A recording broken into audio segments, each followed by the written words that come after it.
Hi, good morning. Today I am going to take about computational intelligence tools and role of computational intelligence tools, how this will helpful for medical diagnosis field, for clinical decision making. So today, and I'm just cover up what are the components of computational intelligence and what are the components of soft computing, how this can be applied to the real-time application. So the outline of this topic is what is computational intelligence, components of computational intelligence, what are the tools and techniques used for computational intelligence, and what is the role of the soft computing components, mainly neural network, fuzzy logic, genetic algorithm, how these techniques can be applied for diagnosis and prognosis of particular disease, etc. Let me start with the introduction. What is computational intelligence? Intelligence, in general speaking, is the ability to do the right thing or best thing to achieve a goal. Humans and some animals exhibit intelligence, but what about computer? Do the computer have intelligence? No. We need to inject intelligence to the computer. That is called computational intelligence. Are we going to model the human brain? No.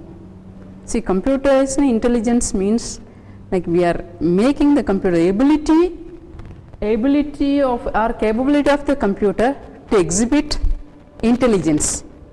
For example, somebody has developed a robot for picking up an object, that is exhibiting some of the intelligence. For that we need to program.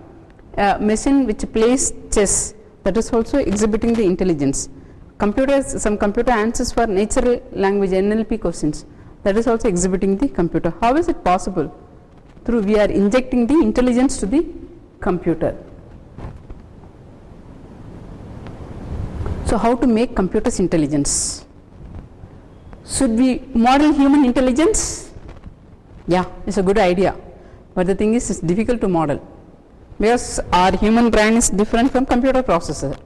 Humans are very good in remembering, recognizing the patterns, but what about the computer? It's good in crunching the numbers.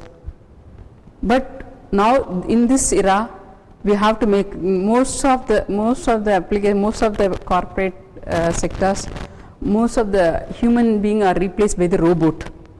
So it start exhibiting the, it start think about human being, think like a human being. So a compromising approach, we need to use the capability of the computer, at the same time we have to make the computer to simulate the human brain. So that model the human intelligence, we need to model the human intelligence as much as possible. At the same time we need to use the ability of the crunching numbers. It's very good in crunching numbers. So that advantage also we need. For example, aeroplanes have wings. It has wings like birds, but do they flop?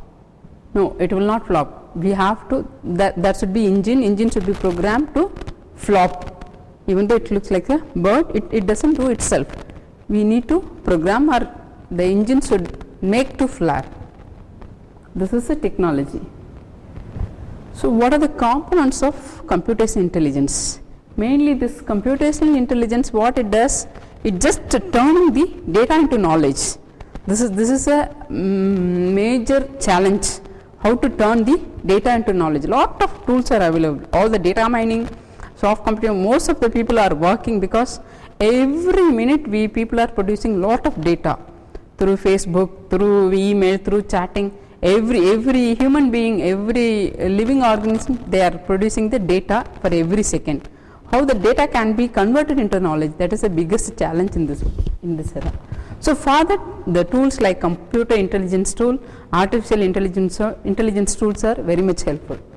So these are the components of computational intelligence tools: fuzzy logic, neural network, evolutionary algorithm, expert system, multivariate analysis, pattern recognition, and visualization. And each and every tool has its own purpose. For example, if you take fuzzy logic, this fuzzy logic is good at representing the knowledge. If you take neural network, it is good at learning. It's mainly for machine learning. It will learn like a human being. And evolutionary algorithm, it's good as optimization. Like for each and every component, there is a purpose. And our focus is like fuzzy logic and neural network genetic algorithm comes under soft computing. So these three are the mainly used in the medical domain. So before getting into the topic, let me define what is computational intelligence. It is concerned with the solving effectively non-algorithmic problems. It's concerned with solving non-algorithmic problems. What is non-algorithmic? What is algorithmic first? See, suppose if you want to add two numbers, what you have to do? You have to give input, you have to add, then you have to display or print. For example, input A, input B, C equal to A plus B, print C. This is algorithm, because here you cannot skip any step. It should go step 1, step 2, step 3, step 4. This is algorithmic way. For a lot of traditional computation, all they are doing in this way. But computational intelligence is concerned with, it solves non-algorithmic problem. That means, like human being, it's able to recognize. See, from childhood, if we see any object with the 4 legs and one top, we say it is a table. The same way we are making the computer to recognize the things, to recognize the pattern. That is called computational intelligence. So the computational intelligence mainly it correspond to all cognitive process, that is like perception, observation, perception level it works. Whereas artificial intelligence, this is also part of computational intelligence, but the thing is, it also solves non-algorithmic problem, but the mode of operation is different. Whereas artificial intelligence, it requires systematic reasoning and symbolic knowledge representation. Roughly, this is somewhat higher level. This computational intelligence is in the lower level. This somewhat high level. Roughly, this corresponds to high level cognitive process. So CA is a low level cognitive process and AA is a high level cognitive process. So what should CI methods do? As I discussed earlier, what should CI methods do? What are the things? It has a lot of components. Every component has its own purpose. One component will help to model the data. The model can be descriptive model or it can be predictive model.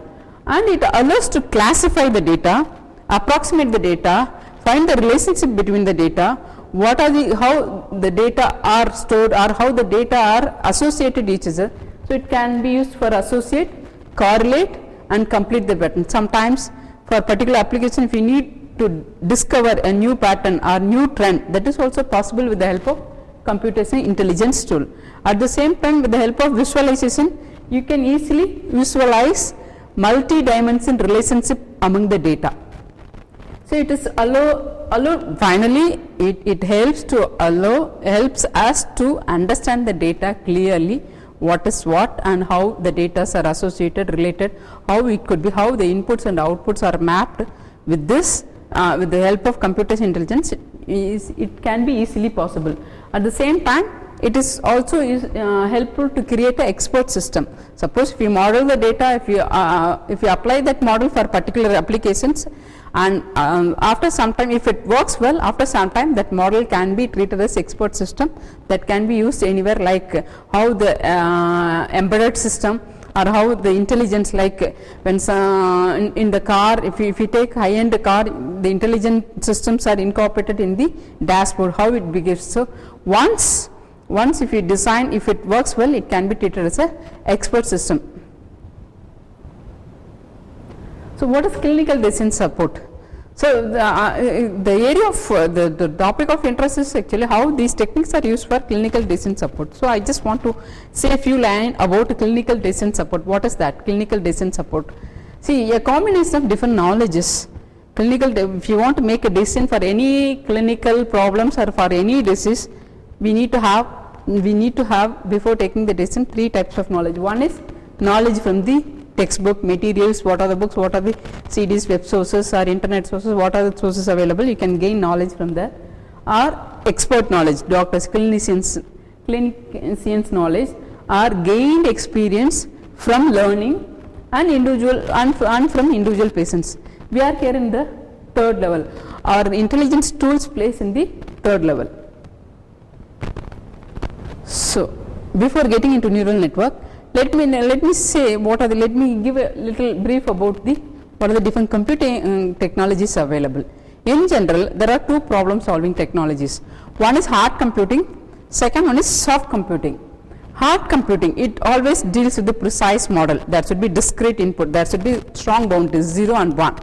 So it is also help to solve the problem, whereas soft computing is also helping to solve the problem. But the thing is, hard computing, for the input, actually we need to, it is able to create a precise model, and this is totally traditional numeric model. It can be either, if you have data, it can be model either numerical model or analytical model, and it plays based on the logical reasoning.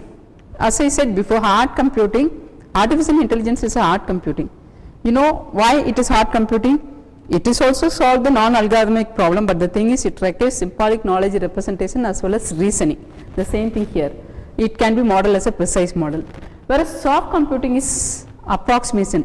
You cannot find correct answer for any, if you solve any problem, because soft computing is mainly used for solving the complex problem. So if you want to solve the complex problem, you will not get the correct answer. It converges towards a solution. It's not like 0 and 1, you can't. It converges towards the solution. That's why it's called approximation. So it is very good in functional approximation. That's why we say it's approximate reasoning. And it is here in hard computing, it uses the traditional search technique. If you set of solutions are given, traditional search techniques.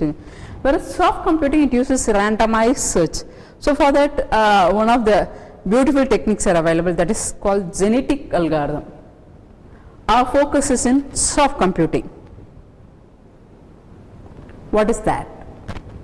It is nothing but a symbiotic use of many emerging problem solving discipline. If you put all this discipline together, you will get this soft computing. The main component of soft computing is, we say, 3: neural network, genetic algorithm and fuzzy logic.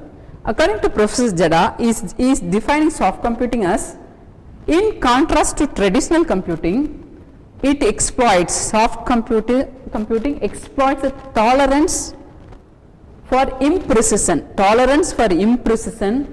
uncertainty and partial truth to achieve tractability, robustness, low cost solutions and better rapport with the reality. What does it mean?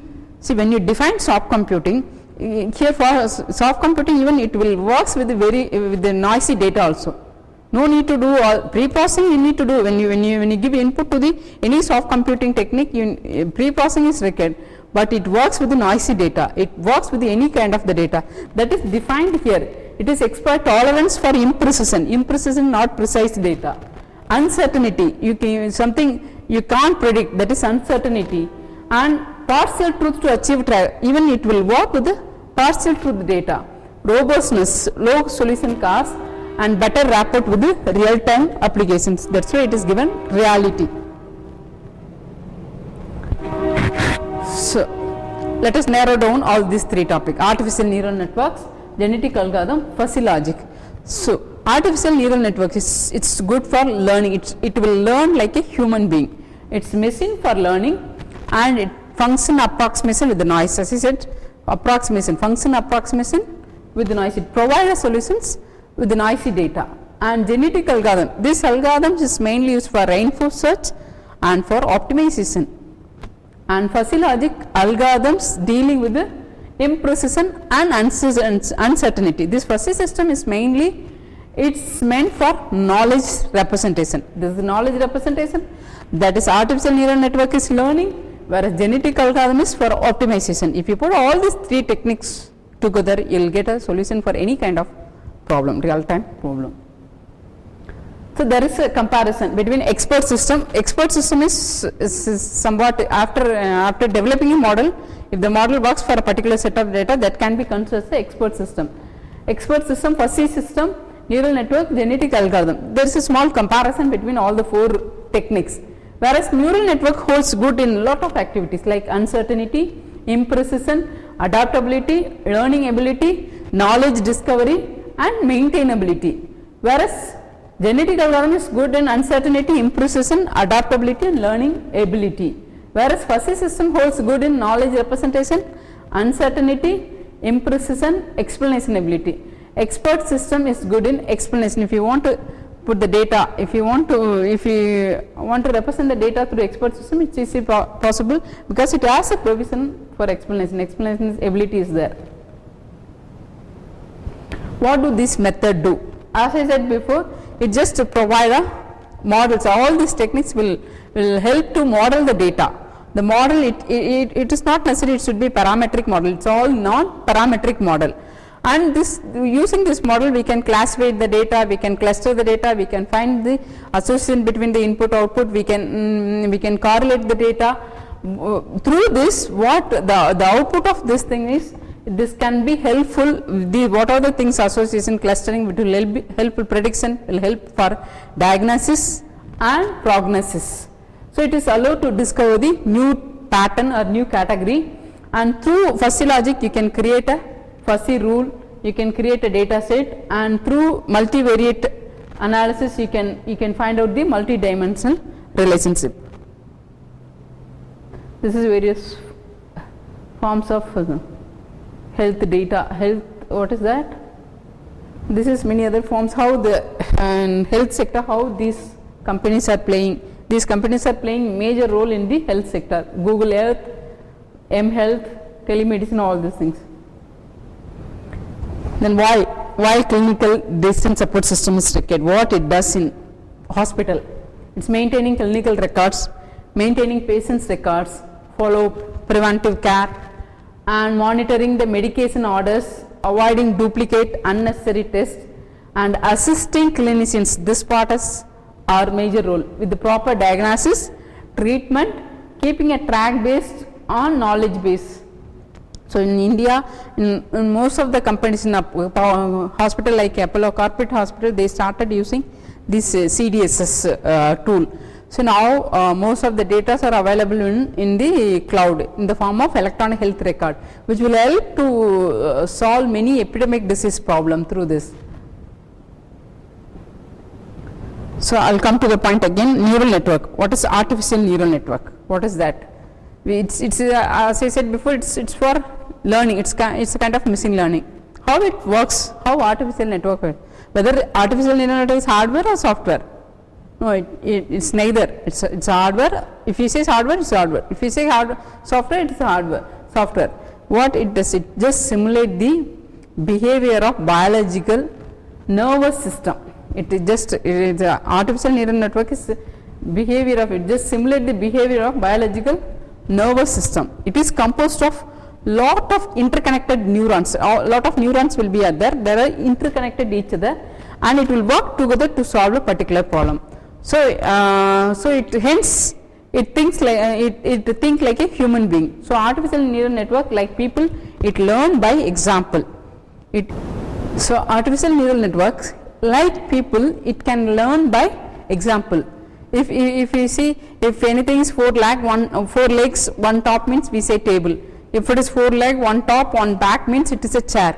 Like this artificial neural network, by giving input, by training the network, it automatically learn like a human being. And most important ability of artificial network is its ability to learn from the data. Learn from the data, thus potential, and with this ability it is able to generalize or able to predict the future. So it is able to give the acceptable output for unseen input. Suppose if you have a data set, if you train the neural network with any for giving 5 parameters, 4 leg and 1 top, if you keep on giving this input, if you train the system, then the output is stable. If you learn after 500 iteration, if you give any input, it will automatically say it is a table. So it's a potential to generalize the things, which is very important for this ability is very important for prediction task. So neural network is are well suited to tackle the problems where the human being are being used to tackle the problem. Wherever the human being are able to make a decision, there you can replace by artificial networks. So it good at solving like prediction and pattern recognition. And it is apart from that, not only prediction, and apart from that it is able to derive the meaning from the data. So one of the main component of CI is turning the data into knowledge. So from the noisy data, this neural network is able to derive the meaning and can be used to extract the pattern and detect the trends that are too complex to be noticed by the human being. Sometimes some of the patterns even by human being, by seeing, by they can't identify. That can be used once a trained neural network able to identify or able to detect the pattern which is not being seen by the humans. So a trained neural network can be thought of expert in the category of the information it has been given to analyze. If you use one neural network for stock market prediction, after sometimes it can be called as neural network, stock market controller or expert system, stock market expert system. It can work. It will be work for the particular application. The same cannot be used for medical diagnosis. If you train for stock market prediction, that can be used for only for stock market prediction. If you train neural network for diagnosis or for prediction of a particular disease, it will be used only for that purpose. So once the trained neural network, it can call expert system. So this expert then can be used to provide projections and new situation. Once the expert is, suppose in future if any different kind of data or any indifferent data if you give, then it will be able to give a new projections, or it will be able to give a new predictions in that area. So similar to biological brain, neural networks capacity to learn, memorize and create a relationship among the data. That's it. It's able to learn, memorize, like human being able to learn, memorize and create a relationship among the data. So how it will work, the functionality depends upon neuron weights and architecture. So each neuron is connected each other. So each neuron, for each neuron is connected each other, each link it has a weight. There is a weight. It depends upon the value of weight. It works. And how many layers? It's a layered architecture. A neural network in general it comes with the 3 layers. There will be one input layer, one hidden layer, one output layer. But apart from that 2-3 hidden layers are there. It's a layered architecture. So depends upon the nature of the problem, depends upon the application. You can have any number of neurons, any number of layers, and the connection weight between the neurons. So each neuron, technically we say processing unit. Each neuron is called processing unit. So the processing unit, another name for processing unit according to that author Mikula and Pitts, it's a perceptron. We say perceptron. What it does, perceptron? It's a kind of the perceptron. It takes input and each input is weighted inputs. The sum of the weighted inputs, if it is greater than threshold, the neuron fires or neuron triggers. Then the data will be sent to the next neuron. The data will be passed to the next neuron. So perceptron calculate the weighted sum of inputs and compare its threshold. If sum is greater than 1, the output is set to 1. Otherwise, output is set to -1 or 0. See here, look at this diagram. Here x1, x2, xn are the inputs. Each input is like is weighted. W1, W2, Wn are the weight of that link. Apart from that, we are giving the bias. Why? What is the necessity to give bias? To converge into the solutions. Here bias input is 1, and every processing unit, it has an activation functions. After getting the input through activation functions, it produces output. The output is greater than threshold, this neuron fires or neuron triggers, otherwise it will be 0, the output will be 0. So like lot of activation functions are available. One is step function, second one is sine function, and third one is sigmoid function. Step function, what are the inputs you are giving to these neurons, it will be passed as it is. That is linear threshold unit. Step x equal to 1 if x is greater than or equal to threshold. It is 0 if it is less than threshold. Whereas sine function, instead of 1 and -1, it uses a sign, +1 or or minus. If it is less than 0, minus 1. If it is greater than 0, it is plus 1. And sigmoid functions, it is 1 by 1 plus e power minus x. This is most of the algorithms, most of the applications it uses the sigmoid functions, because you cannot fix up with the two boundaries 0 and 1. It can be like integration, it varies from 0 to 1. That is why most of the activation function, most of the application we use sigmoid function. So this is a architecture. Generally it comes, this is we say feed forward multi-layer perceptron or feed forward neural network. It has one input layer, hidden layer, output layer. The input will be given to the input layer. From the input layer it goes to the output layer, then goes to the hidden layer, then finally output layer. See, for every neural network, like output, there will be one actual output, one desired output. See, suppose here there are different types of learning. It will, and the output layer, what is the target output, what is the actual output?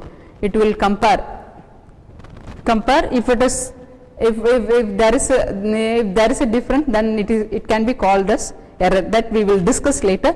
As of now, you just understand what are 3 layers. This is input layer, hidden layer, output layer. Input layer takes input, then the hidden layer, why we should have hidden layer here? Actually we are converging towards the solutions. We are training the network.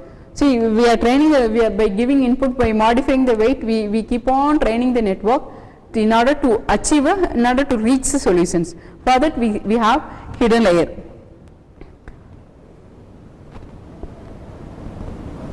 So there are 2 types of learnings mainly here. One is supervised, and third learning is there, but we focus on only 2 learning. One is supervised learning, another one is unsupervised learning. Because learning, turning, we need to train, we need to make the neural network to think like a human being. So we need to train the neural network. So one is supervised training or supervised learning, second one is unsupervised. In supervised training, what we say, we know the input. For this input, suppose if there is a 1 top and 4 leg, we know it is a table. If anything 4 legs, 1 top, 1 back, then it is chair. So we know input as well as we know output. So here during supervised learning, both the inputs and outputs are presented to the neural network. So we are training the neural network in order to such that if it is 4 legs and 1 top, it is a table. 4 legs, 1 top and one back, then it is a chair. It should give the output. Until then we are training the neural network.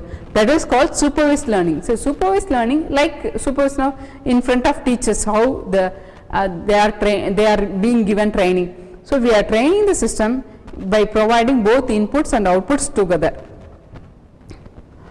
Unsupervised, only inputs. After training the system, it will behave like an expert system. Okay, it will start predicting the things correctly. Then if you give any input, then automatically it will give the whether it is chair or table or whatever may be. So it will give that output. That is called unsupervised learning. So unsupervised learning, only inputs are given, outputs will not be given. Inputs are given, based on the input it will just predict the output, or it will classify them. So in training phase, what actually training, in order to train the neural network, we should have large number of datas. 1 or 2 datas are not enough.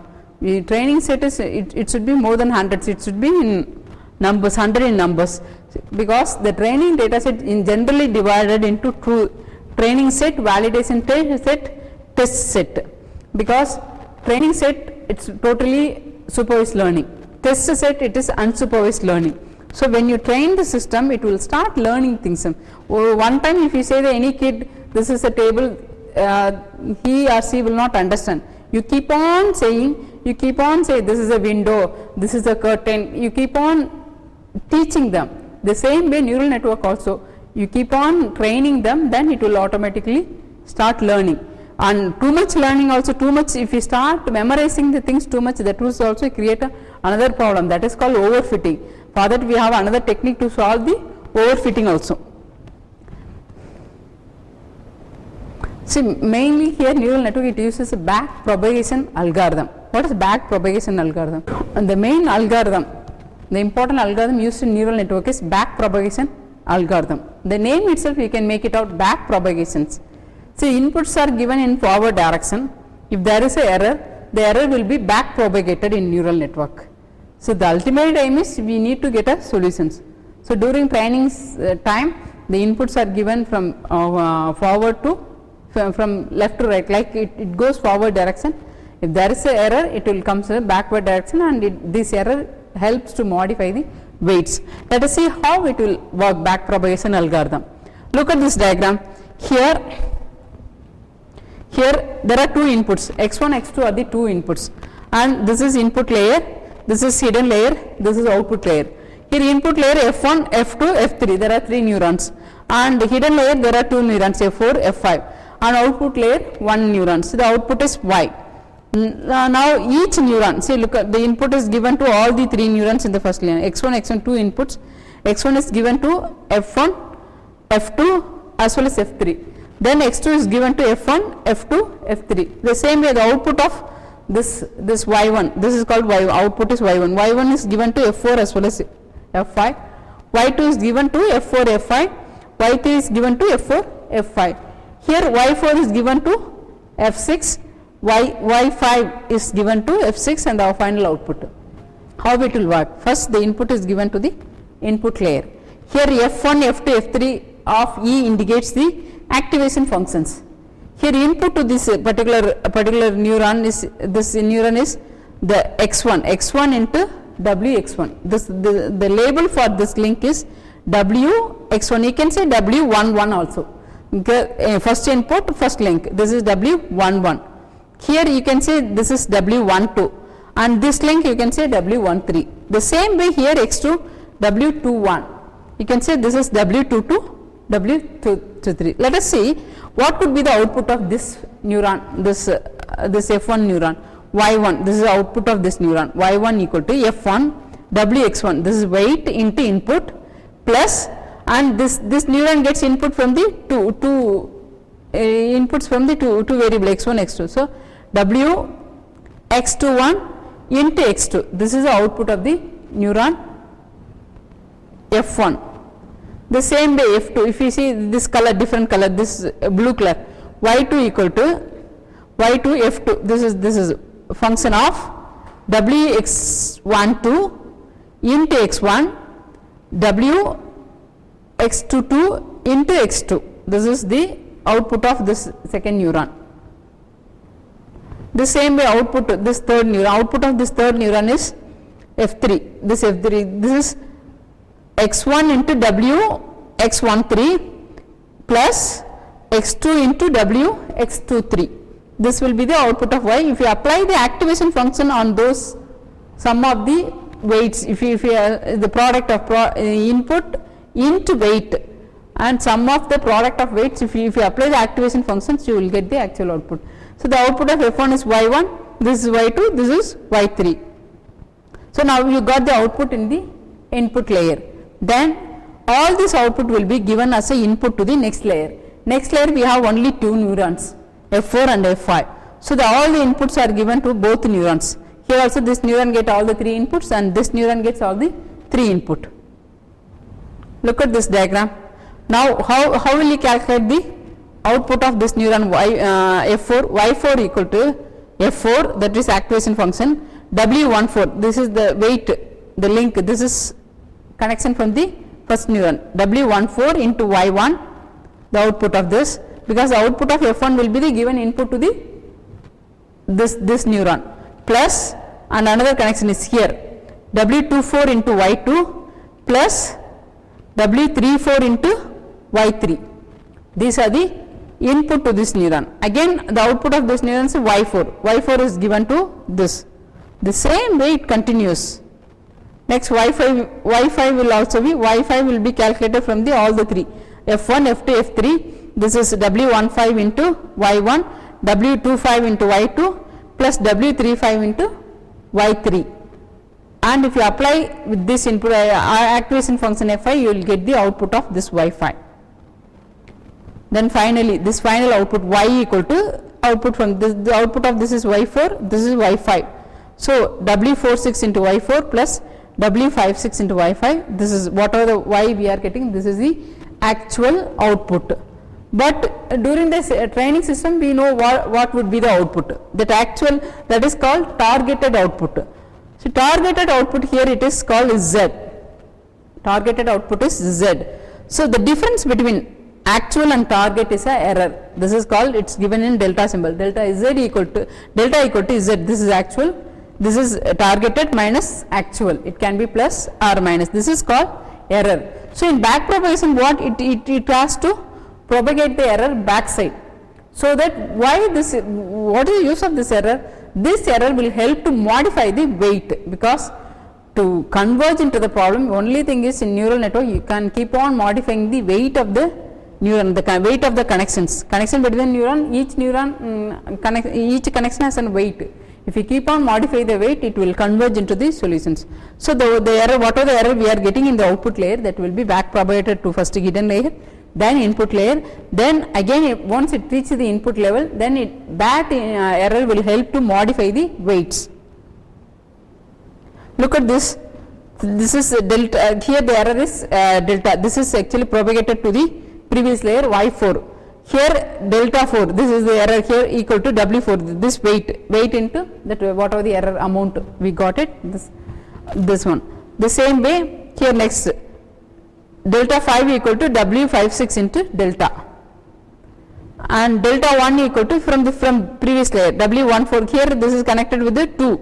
W14 into delta 4 plus W15 into delta 5.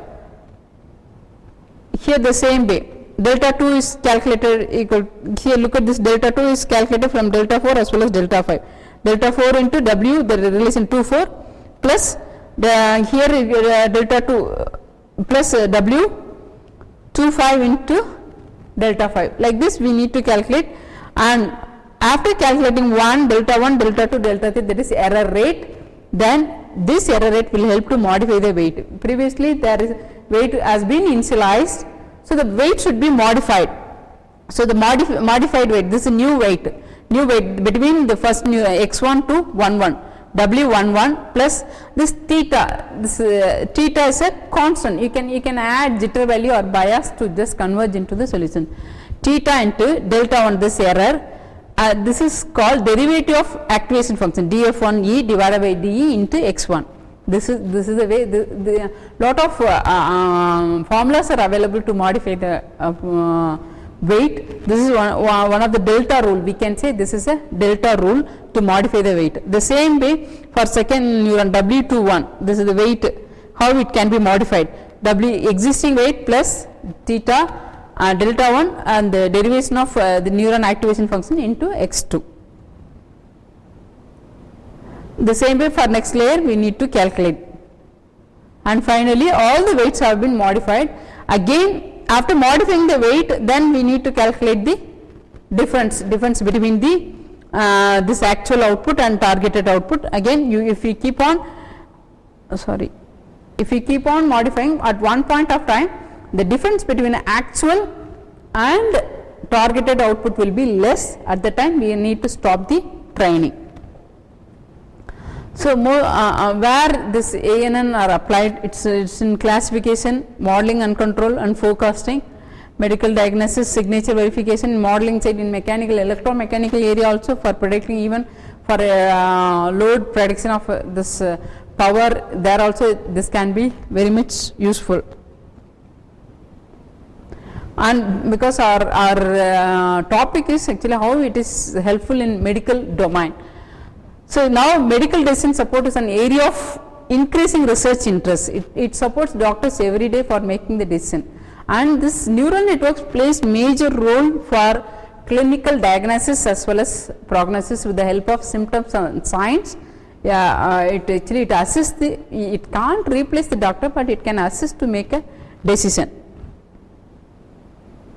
And there are some problems with the neural network. Neural network, you can't say it will all the time it will work pakka. There are some problems when actually for simple problem you cannot apply the neural network. If there is something cognitive related or intelligence required, there you can apply neural network, number one. Number two, when complexity of the problem is too much, then you need to have lot of layers, and for each layer lot of neurons are should be used. that means size will be increases. When size increases, suppose the neural network size, it has a number of layers increases, number of neurons in each layer increases, means again training time increases, training set size increases, classification time increases. So based on the nature of the applications, it has to use. Again, the main problem here, overfitting. If you keep on, see, iteration also you need to stop at particular time when training error are being reduced, because for every iteration we are calculating the error. When training error is reduced, and if you apply the neural network validation data set, if it increases, that is the time to stop the training.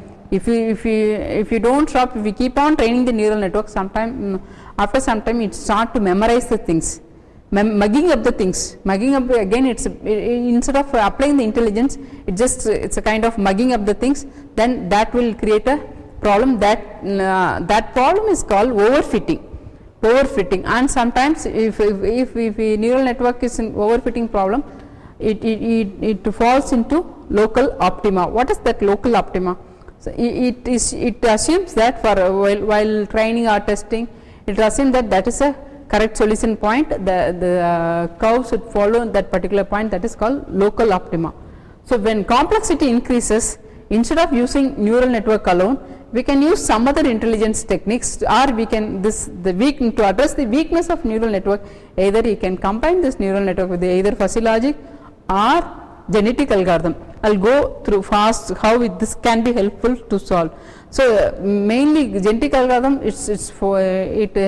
remove the problem of local optima. It provide the global optimal solutions. And fuzzy logic, instead of giving input as it is to the neural network, fuzzy logic it helps to represent the data in proper manner. I'll give one example why we need to include the fuzzy logic. Suppose in medical field there is one image, the image name called SPECT image. This image, by seeing the image, the system or should say it is whether it is normal or abnormal. So it's a cardiac image. So how this can be done?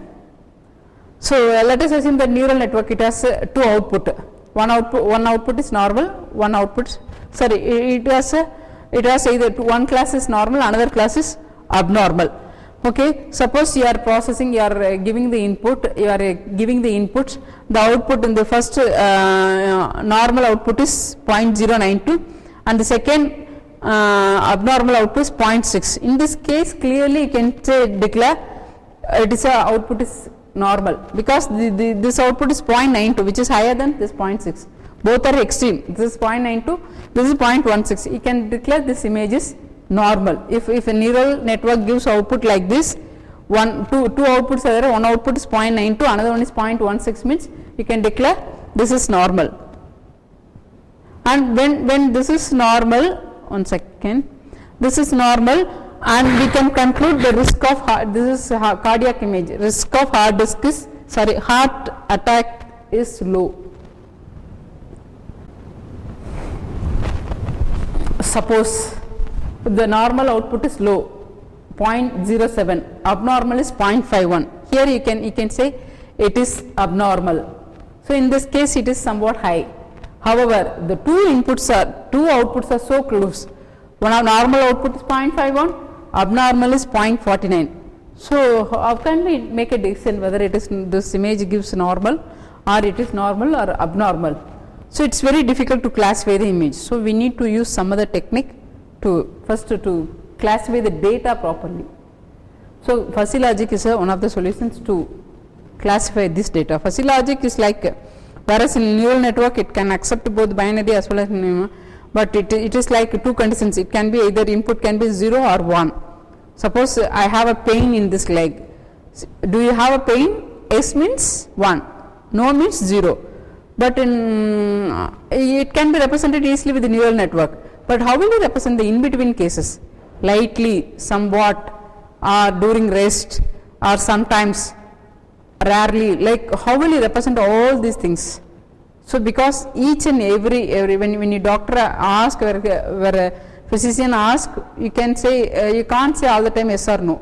You can say sometimes during rest I have pain, morning time I have pain, slightly when you pick up some object. So these things should be represented in the system to get a correct classification. That can be possible with the fuzzy logic.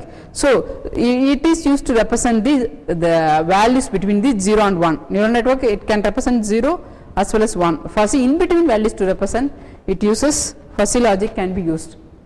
Look at this. The previous we have a neural network 2 outputs. Instead of having the values, the same values 0 to 1 can be represented in the 3 with the 3 linguistic variable. Low means 0 to 0.4 is low, and then medium is 0.2 to 0.6, and high is 0.6 to 1. The same way for abnormal input also we can have the graph. So for each, instead of giving the crisp value, we are giving the fuzzy value. It can be okay, it can be low, it can be medium, it can be high. If somebody says medium, it can be any value, it can be 0.2 to 0.8. The same way, the risk output can also be represented in this way. Instead of low high, you can have very low, low, moderate, high, very high.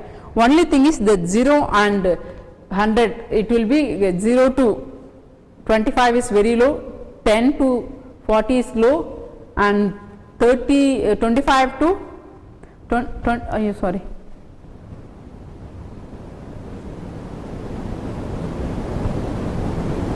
This, look at this moderate starts at 25 and it is still 75 is moderate, 60 to 90 is high, and very high is 75 to 100 is very high. Like this, instead of representing the crisp value, you can represent in the form of fuzzy set. Then to just make a decision in which category it comes, you can say if NN output is low, these are called fuzzy rules. You can, with the help of fuzzy rules, you can make a decision in which category it comes. If NN output is low, NN output, second output is, both output is low, then risk is moderate. Instead of saying it is 0.16, it is 0.97, we can say it is low or medium. Instead of saying like this, you can convert everything into linguistic form. If NN output is medium and both output is medium, then risk is moderate. If one is high, both is high, you can say risk is moderate.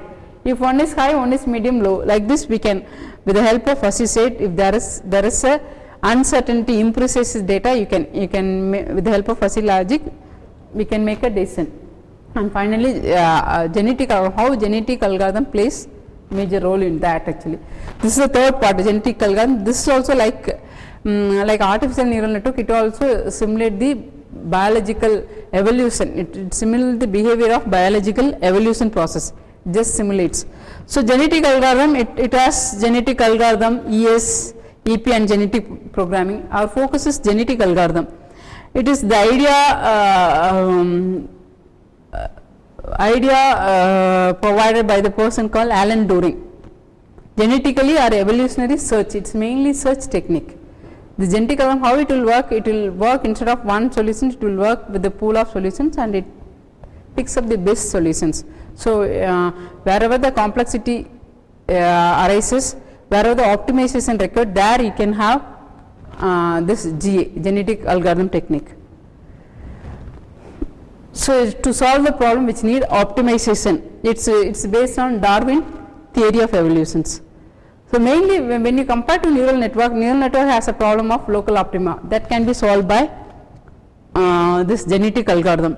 Here for genetic algorithm, no need to prior knowledge, because for neural network it should have prior knowledge. Here genetic algorithm only searching and optimization, so it's not required. So genetic algorithm works with the population of the solutions. Among that, it will take the best solutions. So it is mainly used for parallel processing. What is the genetic algorithm? It is an iterative procedures to a group of global optimization which are stochastic in nature and less prone to convergence to weak local minima. Suppose you are solving a particular problem with a neural network, you keep on training and sometimes you feel like you are not getting the correct solutions, it all the time it falls in local optima, then you can combine that neural network with the genetic algorithm which will provide a good solutions. So before discussing, getting into the applications, some of the terms are required. Genetic algorithm. When you talk about genetic algorithm, it's a biological evolution process. It uses chromosomes. Chromosomes is nothing but a symbolic representation of a parameters. Each solution, suppose what are the possible solutions? All the possible solutions are represented in a form of a string. Each string is called chromosomes. Chromosomes can be a binary string, okay, and each bit in a chromosome is called gene. And these are the selection, these are the operators, genetic operators, selection, crossover, mutation, and this encoding techniques are how the for any application we can use the genetic algorithm, how the data can be encoded, whether the binary encoding or tree encoding, all this can be used with the encoding techniques. So how this genetic algorithm applied in where this GA can be applied to the neural network? For selection of model, for input feature selection, for weight initialization, for modifying the connection weight between each node, for selecting the network topology, learning network parameters. As far as neural network is concerned, the main challenge is layers, how many network topology, how the weight can be optimized, how the input feature can be selected, because for any application you may give any number of inputs. Some of the inputs will not contribute anything, but instead of contributing, it just degrades the performance of the neural network. In that case, we need to identify which are the inputs are very important, which are the inputs should be given to converge into solution. For selecting such inputs, we can use the genetic algorithm. Again, before first time actually you have to initialize the weights. Initializing weight also there should be some logic. How the weights, you can randomly initialize and you can do experiment. In that case, genetic algorithm will help to initialize the weight, modify the weight, and to train the neural network. Apart from that, backpropagation algorithm are used to train the neural network. This is simple genetic algorithm. How the genetic start with a randomly generated population of n chromosome. Generally, when you solve any problem, what are the possible solutions? What are the possible solutions? Each solution is called one chromosome. All the possible solutions are put together, that is called population. The n chromosome means n population will be there. From that we need to select the best solutions. Calculate the fitness of each chromosome. Here you need to, for each for a particular problem you can have n number of solutions. For example, for traveling salesman problem you can get n number of solutions. Whether all the solutions are efficient one? No. So we need to identify which solution will be efficient one. Even though it satisfies the constraint, you need to identify which solutions are efficient one. So you need to calculate the fitness for every chromosome based on the nature of application. There is a fitness function. The challenging task in the genetic algorithm is defining the fitness function. Once you define the fitness function, then easily you can identify the fittest chromosome. So calculate the fitness of each chromosome in X in the population. Then repeat the following steps until n offspring have been created. What do you mean by offspring?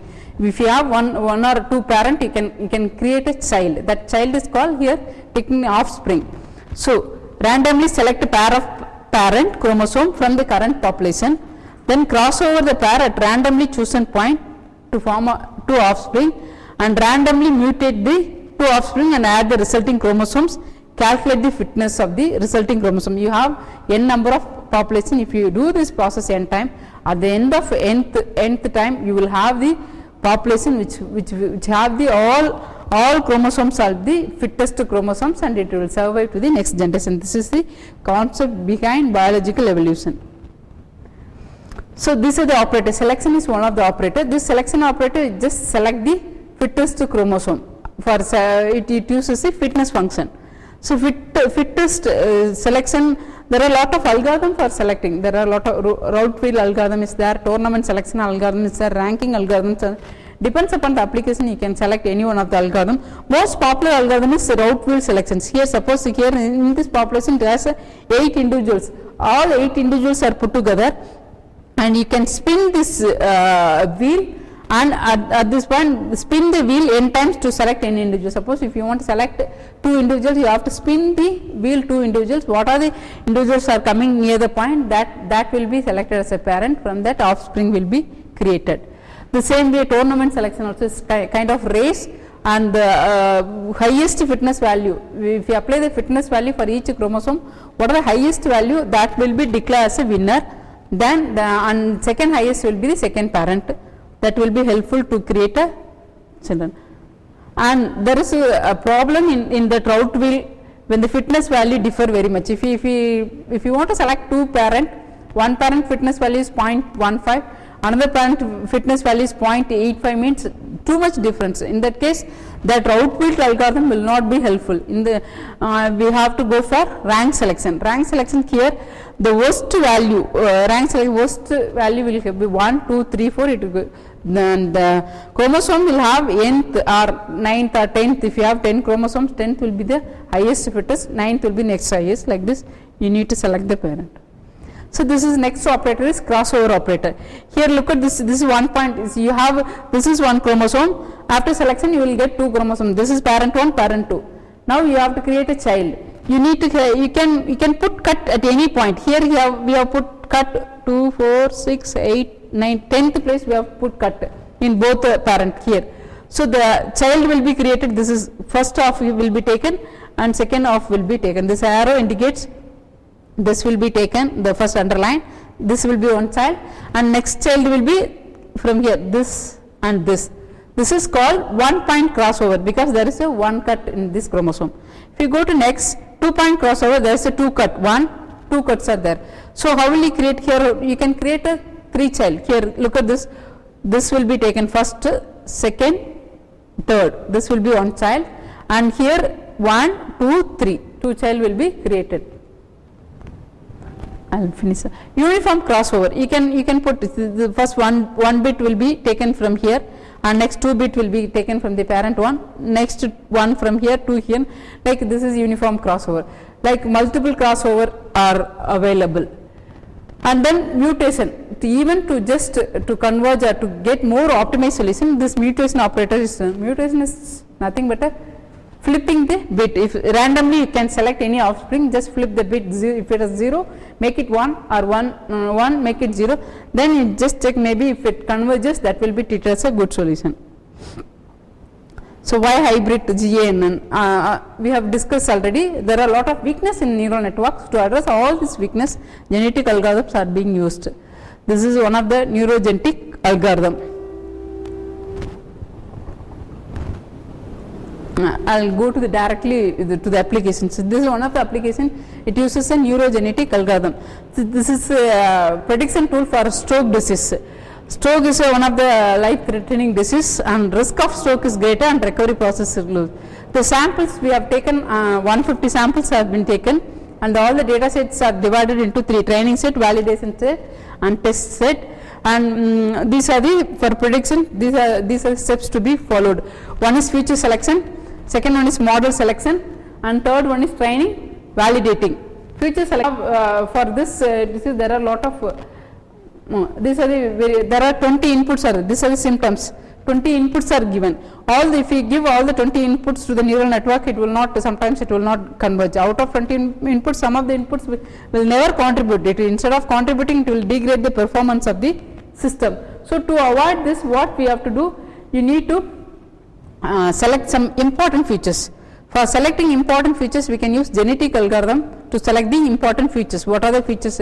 So for every new input, how much it plays into the converging solutions, what is the role.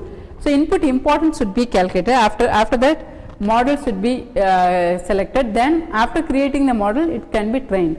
So in this here, out of 150 samples, training set actually 104 samples are being used to train the neural network, and 25 validation, 16% validation, and 14% test, and pre-processing. When you give a data samples, you can give the data as it is. Some pre-processing is required. Why data pre-processing is? It's nothing but cleaning the data. There's some data, what are the outliers are there, what are the missing values, how the missing values can be substituted, how the outliers are removed, and how outliers are replaced. All these things can be done in the pre-processing. These are the input attributes as we discussed before. And feature subset, the main feature selection is to reduce the number of features. If you give all the, what are the features you are getting from the hospital or getting from anywhere, if you give all the features, it will not work. There is some pre-processing is required. For feature selection algorithm, we have used genetic algorithm. You can use genetic algorithm for feature selection also. genetic algorithm, see this, look at this here.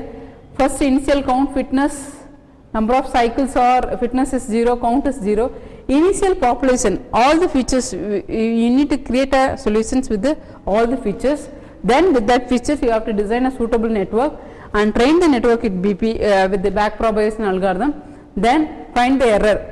If the error, this error indicates the fitness value. If previous fitness is less than current, you have to do for every features you have to do. If the fitness previous fitness is less than fitness mean, then store the current value. If it is not, if it is greater than means, you can go to the next level. If it is greater than means, then you have to apply the genetic operator selection, crossover, mutation and reproduction, and this will be repeated for all the 20 features. After that, what was the output here? 14 features are selected out of 20 features. 14 features are really contributing to this problem. The remaining 6 features are not contributing anything, so it is removed. So after that, neural network, see here, this is called input layer, the second one is hidden layer, and the last one is here. This neural network has 10 outputs. It's a real time problem. Here it classifies the 10 types of stroke disease. For that it is given 14 inputs are given, 9 hidden layers. The network design, this also we need to design, different topology can be designed. For that you can use genetic algorithm, or you can give inputs and train the network, and based on that best network topology can be selected. This is 14 input, 9 hidden layer, and finally 10 output.